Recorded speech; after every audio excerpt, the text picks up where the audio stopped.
Welcome to Release Your Potential Now with Jane, your weekly dose of energy, wisdom, and healing, where we explore how energy shapes your life and how you can shift it to thrive in every area physically, emotionally, and spiritually. Each week, we'll dive into practical tools, real-world examples, and quantum energy perspectives to help you stay positive, navigate challenges, and reclaim your personal power. Whether you're dealing with stress, seeking balance, or curious about the energetic world around you, this is your space for insight, growth, and transformation. Hi, this is Jane Phillips, and welcome back to Release Your Potential Now with Jane. Today's episode wraps up our August series in a really powerful way. We're going to turn your insights into action to help keep the momentum going. And I'm going to give you some simple ways to carry your energy breakthroughs into real. Done a lot of work over the past few weeks, setting intentions, releasing old energy, staying the course, even when life got messy. Today is about anchoring all that so you don't lose momentum.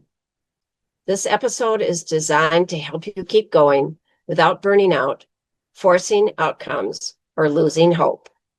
If you've ever felt like you start strong and then slip back into old habits, this one's for you. So let's walk through some feel easy, real life ways to turn all your insights into action. So breakthroughs are great, but what happens when the excitement fades? This is where a lot of people get stuck. They wait for the next energetic wave instead of building habits that carry the momentum forward. So, insight is the spark. Integration is the fuel.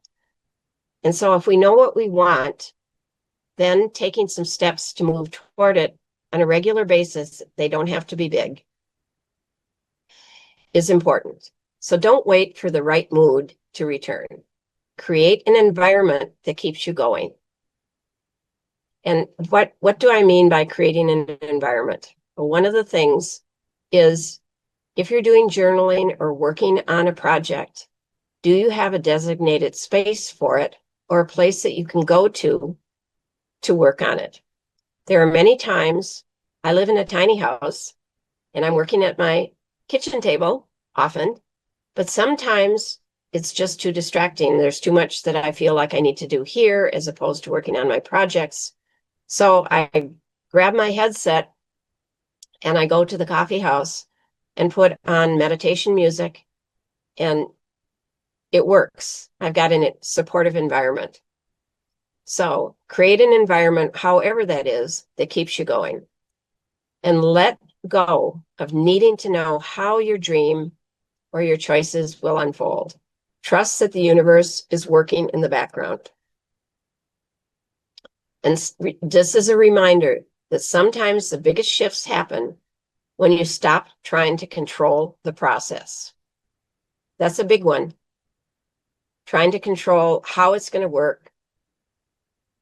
And it doesn't always work the way you think. There's a book I read that sometimes the shortest path to creating something looks really convoluted, but it ends up being the shortest path. So God and the universe often deliver our desires through unexpected shortcuts, and stay open. So let's walk through some simple, feel-good ways to stay connected to your path without pressure.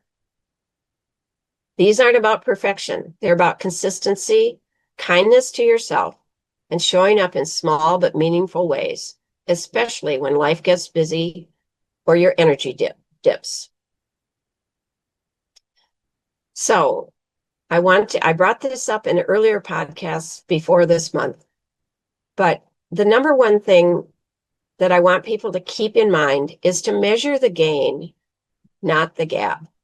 And I picked up from a book written by Dan Sullivan, who is a entrepreneur and coaches high-level salespeople. And the whole concept is that you want to measure how far you've come.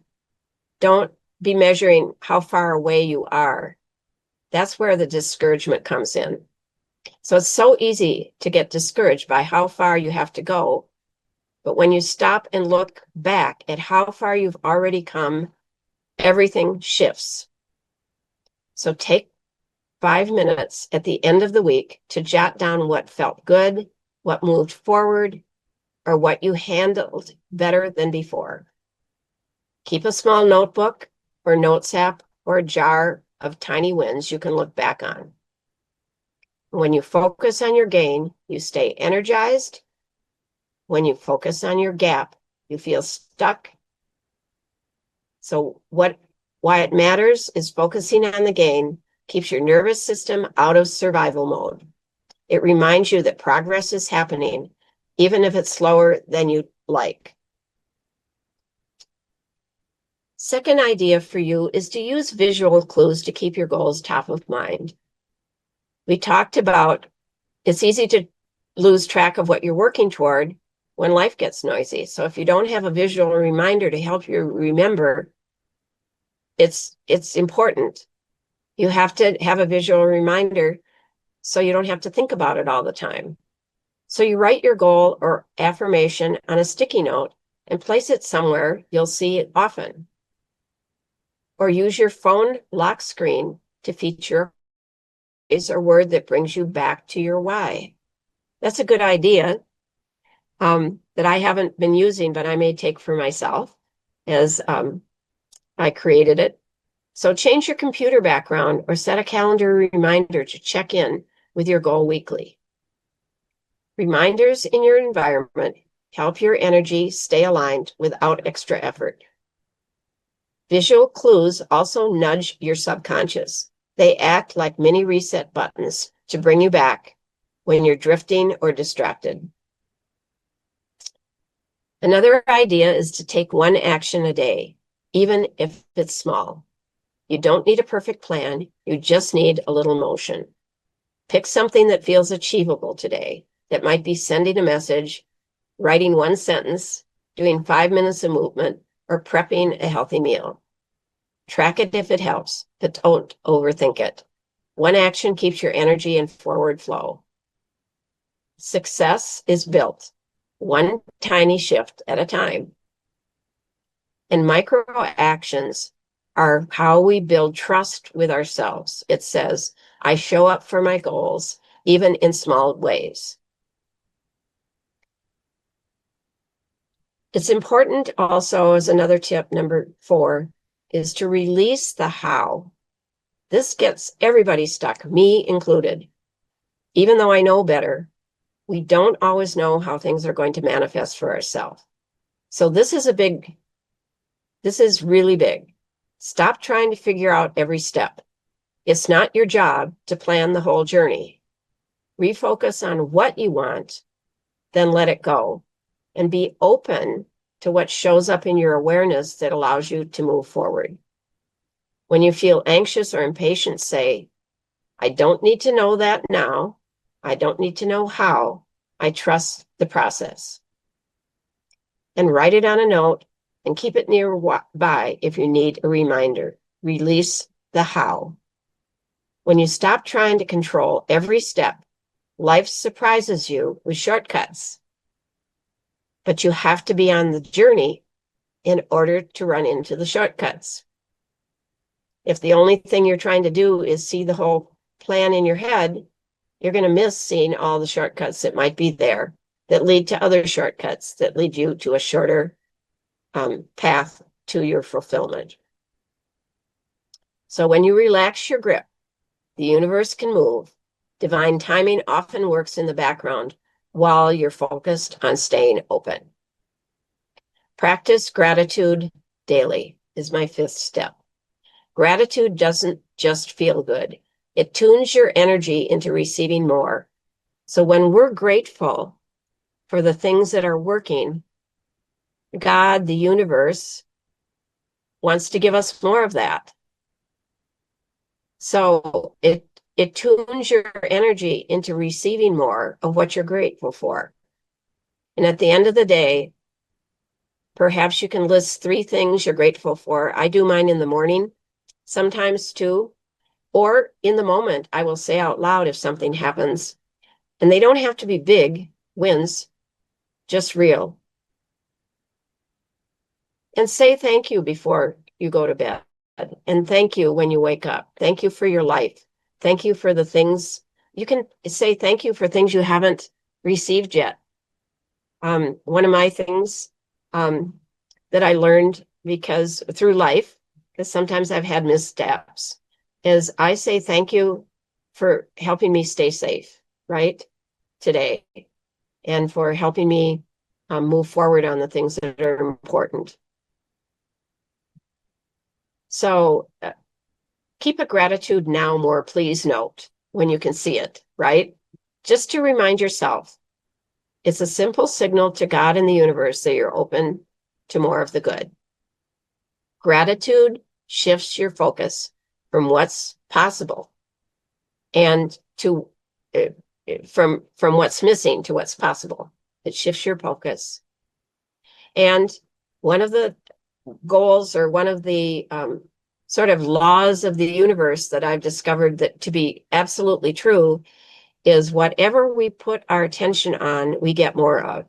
So if we're focusing on the things that aren't working, even though you think you're focusing on what you want, you will create more non-working things.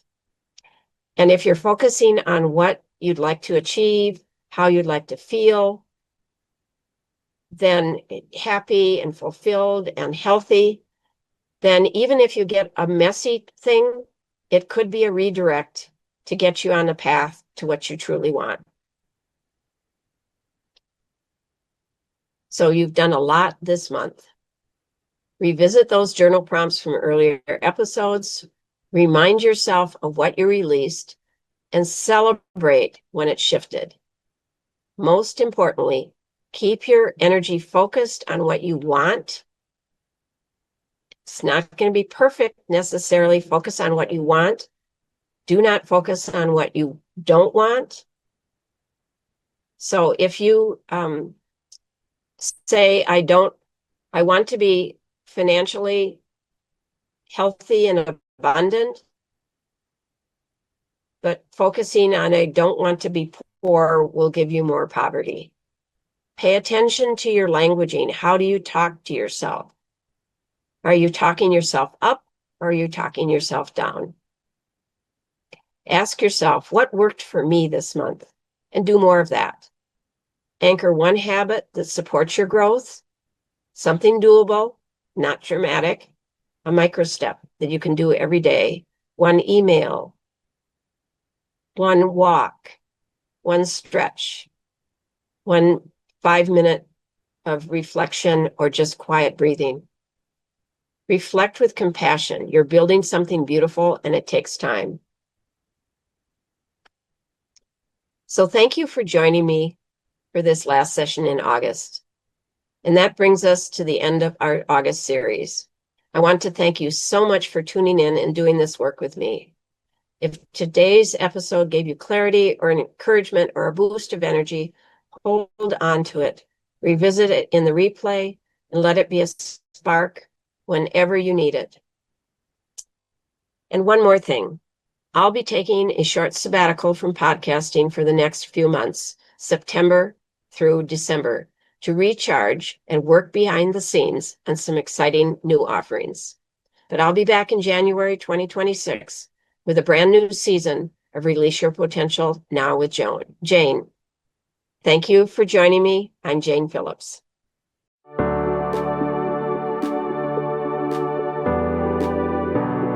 You've been listening to Release Your Potential Now with Jane, your weekly dose of energy wisdom and healing. Tune in on Transformation Talk Radio to unlock the power of energy healing and transform your life one insight at a time.